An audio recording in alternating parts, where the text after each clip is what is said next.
কালীগঞ্জ বিধানসভা কেন্দ্রের উপনির্বাচনে প্রার্থীর নাম ঘোষণা করল তৃণমূল কংগ্রেস। তৃণমূল কংগ্রেসের হয়ে এই কেন্দ্রের প্রতিদ্বন্দ্বিতা করবেন আলিফা আহমেদ। আগামী 19 জুন বৃহস্পতিবার এই বিধানসভা কেন্দ্রের উপনির্বাচন, ফলাফল ঘোষণা 23 জুন।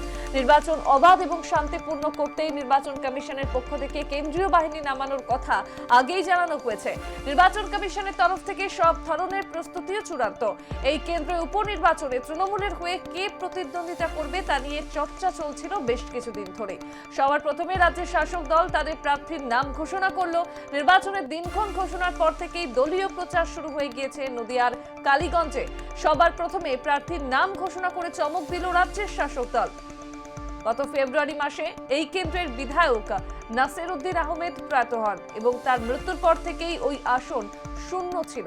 2021 সালের বিধানসভা নির্বাচনে এই কেন্দ্র থেকে 53.35% ভোট পেয়ে জয়ী হয়েছিলেন নাসির আহমেদ এবং এরপরে বিজেপি পেয়েছিল 30.91% ভোট।